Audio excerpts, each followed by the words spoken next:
AR Rahman సినీ ప్రపంచంలో పరిచయం అక్కర్లేని పేరు. అతని స్వరాలకు ఆస్కార్ కూడా దాసోహమైంది. మ్యూజిక్ తో మ్యాజిక్ చేసే రెహమాన్ ఇప్పుడు మాటలతో మంట పెట్టేశాడు. ఓ ఇంటర్నేషనల్ ఛానల్ కి ఇచ్చిన ఇంటర్వ్యూలో రెహమాన్ చేసిన ఒకే ఒక్క కామెంట్ దేశవ్యాప్తంగా దుమారం రేపుతోంది.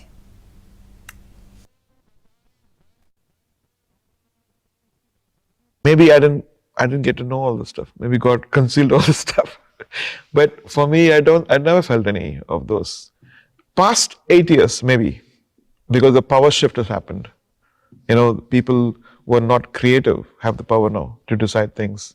And this might have been a communal thing also, but not in my face.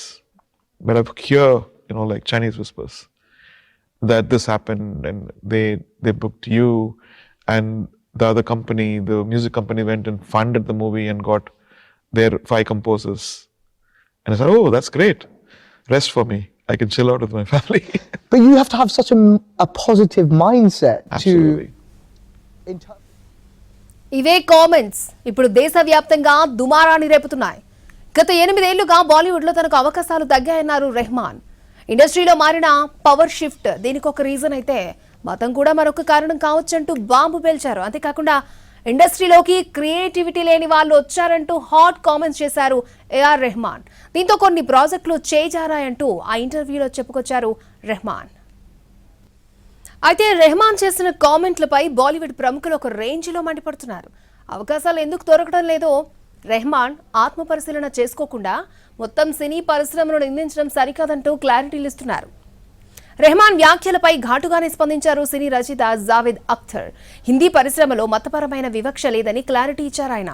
Dilip Kumar, Shahrukh Khan లాంటి ఎందరో కళాకారులు అగ్రస్థానంలో కొనసాగారని గుర్తు చేశారు.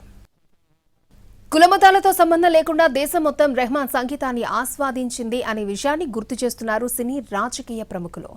ఒకప్పుడు హిందువుగానే ఉన్న రెహమాన్ ఇప్పుడు ఇలాంటి కామెంట్ చేయడం సరికాదంటున్నారు.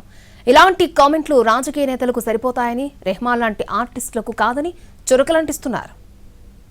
అమీర్ ఖాన్, షారుఖ్ ఖాన్, సల్మాన్ ఖాన్ ఈ ముగ్గురు బాలీవుడ్ లో నెంబర్ 1 ప్లేస్ లో కొనసాగలేదా అని కొందరు సినీ నిర్మాతలు క్వశ్చన్ చేస్తున్నారు. రెహమాన్ వ్యాఖ్యలను చౌకబారు విమర్శలుగా కొట్టిపారేస్తున్నారు. రెహమాన్ సంగీతంలో క్వాలిటీ తగ్గిందని విరుచుకుపడుతున్నారు. అంతేకాకుండా ఎక్కువ రెమ్యూనరేషన్ డిమాండ్ చేయడం, లేటుగా పాటలు ఇవ్వడం వల్లే అవకాశాలు తగ్గాయంటూ మండిపడుతున్నారు. देखिए, अगर ये बात सही है तो बहुत ही अफसोस की बात है कि भारत जैसे देश में अगर धर्म के आधार पर या जाति के आधार पर अगर किसी प्रकार का भेदभाव होता है, चाहे वो फिल्म जगत हो, दूसरा कोई जगत हो, तो ये बहुत ही दुखद है और ये हमारे देश के लिए अच्छा नहीं, हमारे देश के भविष्य के लिए अच्छा नहीं है. देखिए, अगर ये बात सही है तो बहुत ही अफसोस की बात है कि भारत जैसे देश में अगर धर्म के आधार पर या जाति के आधार पर अगर किसी प्रकार का भेदभाव होता है, चाहे वो फिल्म जगत हो, दूसरा कोई जगत हो, तो ये बहुत ही दुखद है और ये हमारे देश के लिए अच्छा नहीं, हमारे देश के भविष्य के लिए अच्छा नहीं है. ఇక ఎందరో దర్శకులు, సంగీతకారులు, సాంకేతిక నిపుణులు అదే వర్గానికి చెందిన వారు విజయవంతంగా రాణిస్తున్నారు. ఇలాంటి వాతావరణం ఉన్న పరిశ్రమలో తనకు అవకాశాలు రాకపోవడానికి మతమే కారణం అని రెహమాన్ అనడం బాలీవుడ్ ఉనికినే అవమానించినట్లు అవుతుందని శోభాడే వంటి వారు వాదిస్తున్నారు. ये बहुत डेंजरस कमेंट है और I don't know why he is made it, you should ask him. पर मैं बॉलीवुड को देख रही हूँ 50 साल से, और if I have seen any place which is free of any kind of communal tension, it is Bollywood. आप में टैलेंट हो तो आपको चांस मिलेगा, आप में टैलेंट नहीं है तो there is no question of religion being a factor कि आपको चांस नहीं दे रहे हैं.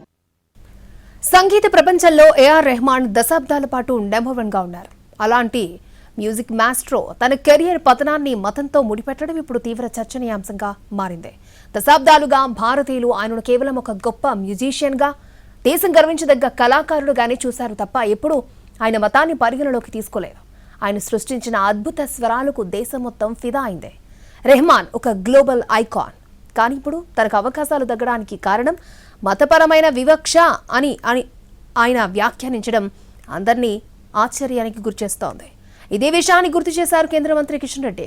తాను చేసిన కామెంట్స్ పై వెంటనే క్షమాపణ చెప్పాలని డిమాండ్ చేశారు కిషన్ రెడ్డి. నేను ముస్లింని అయినా కాబట్టి నాకు సినిమా ఫీల్డ్లో అవకాశాలు రావటం లేదనేటువంటి మాట ఆయన మాట్లాడాడు. దీన్ని తీవ్రంగా నేను ఖండిస్తా ఉన్నాను. ఏఆర్ రెహమాన్ లాంటి వ్యక్తి ఈ రకంగా దిగజారి మాట్లాడడం ఏదైతున్నదో చాలా దురదృష్టకరము. ఒక కాలంలో ఆయన హిందీలో కానీ, తెలుగులో కానీ, తమిళ్లో కానీ అనేక భాషల్లో ఆయన నెంబర్ 1 మ్యూజిక్ డైరెక్టర్గా ఉన్నాడు. ఆ రోజు ప్రజలు ఎవ్వరు కూడా ఈయన ముస్లిం కాబట్టి అనేటువంటి ఆలోచన చేయలేదు. దేశ ప్రజలు ఏఆర్ రెహమాన్లో ఒక కళాకారుని చూశారు, ఒక సంగీత దర్శకుని మాత్రమే చూశారు తప్ప మతం దృక్పథంతో చూడలేదు. మతం దృక్పథంతో ఆయన ఎప్పుడు కూడా ఆలోచన చేయలేదు. అవకాశాలు లేకపోతే, ఎందుకంటే అనేక మంది సినిమా ఫీల్డ్లో ఒకసారి కొందరికి వస్తుంటే కొందరికి రాదు.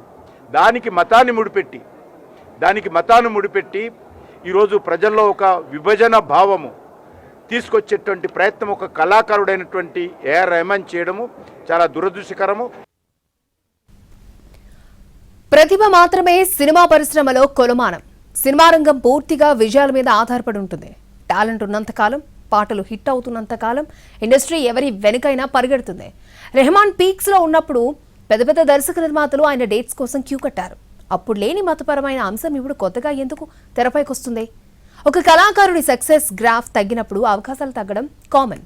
రెహమాన్ ఇటీవల కాలంలో అందించిన సంగీతంలో మునుపటి మ్యాజిక్ లేదని, ఆయన శైలికి ప్రేక్షకుల ఆదరణ తగ్గుతోందని విమర్శలున్నాయి. ఈ సహజమైన మార్పును అంగీకరించకుండా బాలీవుడ్పై మతం ముద్ర వేయడం సరికాదు అనే అభిప్రాయం వ్యక్తమవుతోంది.